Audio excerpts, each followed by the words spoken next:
ನಮಸ್ಕಾರ ಎಲ್ರಿಗೂ, ನಾನು ಹರೀಶ್. ನೀವು ನೋಡ್ತಿದ್ದೀರಾ LNT ಕನ್ನಡ. 3 ಫೇಸ್ನ ಮೋಟ್ರನ್ನ ರನ್ ಮಾಡೋದಕ್ಕೆ ಸ್ಟಾರ್ಟರ್ ಬೇಕಾಗುತ್ತೆ. ಆ ಸ್ಟಾರ್ಟರ್ನಲ್ಲಿ ಆಟೋ ಸ್ಟಾರ್ಟರ್ ಸ್ವಿಚ್ ಇರುತ್ತೆ. ಇವತ್ತಿನ ವಿಡಿಯೋದಲ್ಲಿ ಈ ಆಟೋ ಸ್ಟಾರ್ಟರ್ನ ಬಗ್ಗೆನೇ ತಿಳಿಸ್ಕೊಡ್ತಾ ಇದ್ದೀನಿ. ಅಂದರೆ ನಿಮ್ಮ ಹೊಲ ಅಥವಾ ಜಮೀನು, ಹೊಲ ಗದ್ದೆಗಳಲ್ಲಿ ಅಥವಾ ತೋಟದಲ್ಲಿ 3 ಫೇಸ್ನ ಮೋಟ್ರ್ಗಳಿದ್ದರೆ ಅದನ್ನು ರನ್ ಮಾಡೋಕ್ಕೋಸ್ಕರ ಸ್ಟಾರ್ಟರ್ ಇರಲೇಬೇಕು. ಆ ಸ್ಟಾರ್ಟರ್ನ ನೀವೇನಾದರೂ ಸ್ವಲ್ಪ ಸಮಯಗಳ ನಂತರ, ಅಂದರೆ ಈಗ ಮಳೆಗಾಲ ಇರುತ್ತೆ, ಮಳೆಗಾಲ ಕಳೆದ ನಂತರ ಬೇಸಿಗೆ ಟೈಮಲ್ಲಿ ಹೋಗಿ ಮೋಟ್ರನ್ನ ಸ್ಟಾರ್ಟ್ ಮಾಡೋಕ್ಕೆ ನೋಡ್ತೀರಾ, ಅಥವಾ ಒಂದು ತಿಂಗಳು, ಒಂದು 15 ದಿನ ಅಥವಾ ಒಂದು 2-3 ತಿಂಗಳು ಬಿಟ್ಟು ಮೋಟ್ರನ್ನ ಏನಾದರೂ ಆನ್ ಮಾಡ್ತೀರಾ ಅಂದಾಗ ಆ ಸ್ಟಾರ್ಟ್ರ್ ಆನ್ ಆಗೋದೇ ಇಲ್ಲ. ಅಂದರೆ ಅಲ್ಲಿ ಮೋಟ್ರು ಸರಿಯಾಗಿ ಇರುತ್ತೆ, ಮೋಟ್ರನ್ನ ವೈಂಡಿಂಗ್ ಚೆನ್ನಾಗಿರುತ್ತೆ, ಚೆಕ್ ಮಾಡಿದಾಗ ವೈಂಡಿಂಗ್ ಚೆನ್ನಾಗಿರುತ್ತೆ, ಹಾಗೆ ಸ್ಟಾರ್ಟ್ರಲ್ಲೂ ಕೂಡ ಏನೂ ಸಮಸ್ಯೆ ಇರಲ್ಲ. ಸ್ಟಾರ್ಟ್ರ್ ತುಂಬಾ ಚೆನ್ನಾಗಿರುತ್ತೆ, ಸ್ಟಾರ್ಟರ್ನಲ್ಲಿ ಫೇಸ್ ಲೈಟ್ಗಳು ಎಲ್ಲವೂ ಬರ್ತಾ ಇರುತ್ತೆ, ಆದರೆ ಸ್ಟಾರ್ಟರ್ ಮಾತ್ರ ಆನ್ ಆಗೋದೇ ಇಲ್ಲ. ಯಾಕೆ ಈ ಥರ ಆಗುತ್ತೆ ಅನ್ನೋದನ್ನ ಇವತ್ತಿನ ವಿಡಿಯೋದಲ್ಲಿ ತಿಳಿಸ್ಕೊಡ್ತೀನಿ. ಈ ಲೈಟ್ ಬಂದು ಹೋಗಿ ಆಗ್ತಾ ಇರುತ್ತೆ. ಅಂದರೆ ಒಂದ್ಸರಿ ಬ್ಲಿಂಕ್, ಅಂದರೆ ಈ ಥರ ಬಂದು ಹೋಗಿ ಬ್ಲಿಂಕ್ ಆಗ್ತಾ ಇರುತ್ತೆ. ಈ ಥರ ಆಗ್ತಿದ್ದಾಗ ನಿಮಗೆ ಸ್ಟಾರ್ಟರ್ ಆನ್ ಆಗೋದೇ ಇಲ್ಲ, ಅಂದರೆ ಮೋಟ್ರೇ ಸ್ಟಾರ್ಟ್ ಆಗೋದಿಲ್ಲ. ಯಾಕೆ ಈ ಥರ ಆಗುತ್ತೆ, ಅಲ್ಲಿ ಏನು ಸಮಸ್ಯೆ ಆಗಿರುತ್ತೆ, ಈ ಒಂದು ಸಮಸ್ಯೆಗೆ, ಈ ಥರದೊಂದು ಪ್ರಾಬ್ಲಮ್ಗೆ ಸೊಲ್ಯೂಷನ್ ಏನು, ಇದನ್ನು ಹೇಗೆ ಸರಿ ಮಾಡೋದು ಅನ್ನೋದನ್ನು ಇವತ್ತಿನ ವಿಡಿಯೋದಲ್ಲಿ ತಿಳಿಸ್ಕೊಡ್ತೀನಿ. ವಿಡಿಯೋನ ಪೂರ್ತಿಯಾಗಿ ನೋಡಿ, ಅವಾಗ ನಿಮಗೆ ಏನು ಪ್ರಾಬ್ಲಮ್ ಆಗುತ್ತೆ, ಯಾಕೋಸ್ಕರ ಈ ಥರ ಪ್ರಾಬ್ಲಮ್ ಆಗುತ್ತೆ, ಇದನ್ನು ಹೇಗೆ ಸಾಲ್ವ್ ಮಾಡೋದು ಅನ್ನೋದು ಗೊತ್ತಾಗುತ್ತೆ. ತಡ ಮಾಡೋದು ಬೇಡ, ಬನ್ನಿ ವಿಡಿಯೋನ ಶುರು ಮಾಡೋಣ. ಅದಕ್ಕಿಂತ ಮೊದಲು ಫಸ್ಟ್ ಈ ವಿಡಿಯೋನ ಲೈಕ್ ಮಾಡಿ, ಬನ್ನಿ ವಿಡಿಯೋ ಕಡೆಗೆ ಹೋಗೋಣ.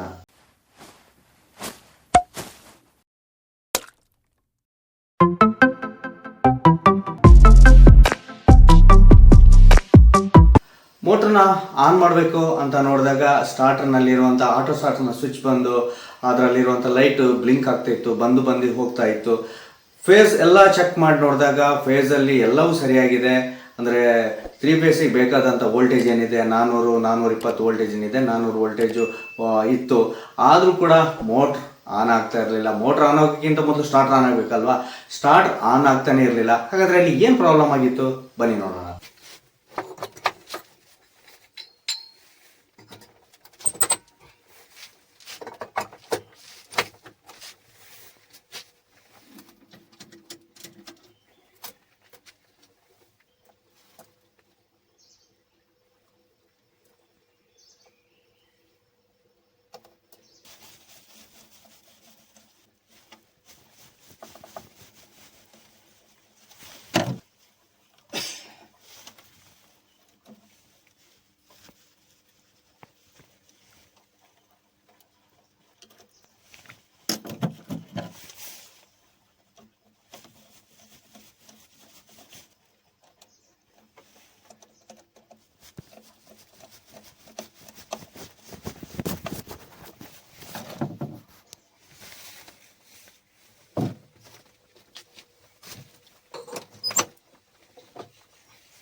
ಇಲ್ಲಿ ROIBಯ ಇಂಟರ್ಚೇಂಜ್ ಆಗಿತ್ತು.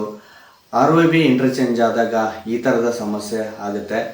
ಒಂದೇ ಬಣ್ಣದ ವೈರ್ ಇದ್ದರೆ ಅದರಲ್ಲಿ ಚೆಕ್ ಮಾಡಿಕೊಂಡು ROIBನ ನಾವು ಸೆಲೆಕ್ಟ್ ಮಾಡಿ, ಅಂದರೆ ಅದಕ್ಕೆ ಟೇಪ್ ಹೊಡೆಯೋದ್ರ ಮೂಲಕ ನಾವು ಮಾರ್ಕ್ ಮಾಡಿ ಇಟ್ಕೋಬೋದು.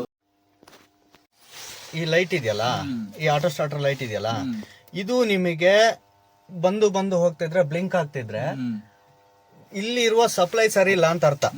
ಅಂದ್ರೆ ವೋಲ್ಟೇಜ್ ಸರಿ ಬರ್ತಿಲ್ಲ ಅಂತ ಅರ್ಥ. ಇದರಲ್ಲಿ ವೋಲ್ಟೇಜ್ಗಳು ಸರಿ ಬರ್ತಿಲ್ಲ ಅಂತ. ಒಂದಾಗ ಕಮ್ಮಿ ಇರುತ್ತೆ ವೋಲ್ಟೇಜ್, ನಿಮಗೆ ಮ್ಯಾಕ್ಸಿಮಮ್ ಅಂದ್ರೆ 400 ಇರಬೇಕು, 410 420 ಇರಬೇಕು. ಕಮ್ಮಿ ಅಂದ್ರೆ 380 ಆದ್ರೂ ಇರಲೇಬೇಕು, ಅವಾಗ ಮಾತ್ರ ಸ್ಟಾರ್ಟ್ ಆಗುತ್ತೆ. ಈ 380ಕ್ಕಿಂತ ಕಮ್ಮಿ ವೋಲ್ಟೇಜ್ ಇತ್ತು ಅಂತ ಹೇಳಿದ್ರೆ ಈ ಲೈಟ್ ಏನಿದೆ ಇದು ನಿಮ್ಗೆ ಹಿಂಗ್ ಬಂದು ಹೋಗ್ತಾ ಇರುತ್ತೆ, ಬ್ಲಿಂಕ್ ಆಗ್ತಾ ಇರುತ್ತೆ. ಅದೇ ನಿಮಗೆ ROIB ಇಂಟರ್ಚೇಂಜ್ ಆದ್ರೂ ಕೂಡ ಹಂಗಾಗುತ್ತೆ.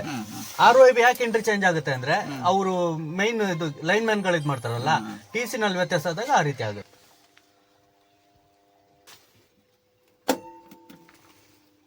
ಬಿಟ್ರೆ ಮೋಟ್ರ್ ಆನ್ ಆಯಿತು. ನೀರು ಎಲ್ಲಿ ಸಪ್ಲೈ ಇದೆ ಬಂತಾ? ನೋಡಿ ಯಾವುದ್ರಲ್ಲಿ ಬರೋದು?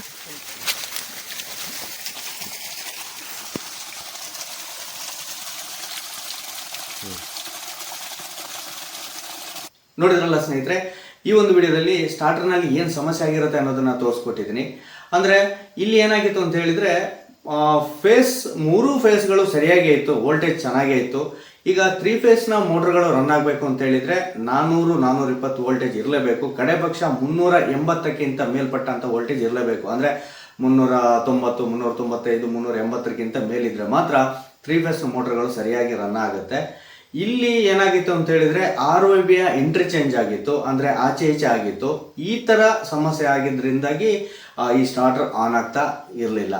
ಕೆಲವೊಂದು ಕಡೆ ROB ಇಂಟರ್ಚೇಂಜ್ ಆಗದೇನೆ ಸಮನಾಗಿತ್ತು, ಅಂದರೆ ROB ಕರೆಕ್ಟಾಗೇ ಇರುತ್ತೆ. ಆದರೆ ಒಂದು ಫೇಸ್ನಲ್ಲಿ ವೋಲ್ಟೇಜ್ ಏನಾದರೂ ಕಮ್ಮಿ ಇದ್ದರೆ ಈ ಥರದ ಸಮಸ್ಯೆ ಉಂಟಾಗುತ್ತೆ. ಅಂದರೆ 3 ಫೇಸ್ಗಳನ್ನು 3 ROB ಮೂರನ್ನು ಕೂಡ ನಾವು ಚೆಕ್ ಮಾಡಿದಾಗ ಅಲ್ಲಿ 400, 410 ಅಥವಾ 420 ಅಥವಾ 390 ವೋಲ್ಟೇಜ್ಗಳು 3 ಫೇಸ್ನಲ್ಲಿ ಬರಲೇಬೇಕು. ಆ ಥರ ಇದ್ದಾಗ ಮಾತ್ರ ನಿಮಗೆ ಈ 3 ಫೇಸ್ನ ಸ್ಟಾರ್ಟರ್ನಲ್ಲಿರುವಂಥ ಆಟೋ ಸ್ಟಾರ್ಟರ್ನ ಲೈಟ್ ಬ್ಲಿಂಕ್ ಆಗದೆ ಹಾಗೆ ತಟಸ್ಥವಾಗಿರುತ್ತೆ, ಅಂದರೆ ನಿಂತಿರುತ್ತೆ. ಅವಾಗ ಫೇಸ್ ಚೆನ್ನಾಗಿದೆ, ಮೋಟ್ರು ಚೆನ್ನಾಗಿದೆ, ಸ್ಟಾರ್ಟರ್ ಕೂಡ ಚೆನ್ನಾಗಿದೆ ಅಂತ ಅರ್ಥ. ಇದನ್ನೇ ಹೆಲ್ದಿ ಚೆಕಿಂಗ್ ಅಂತ ಹೇಳ್ತಾರೆ.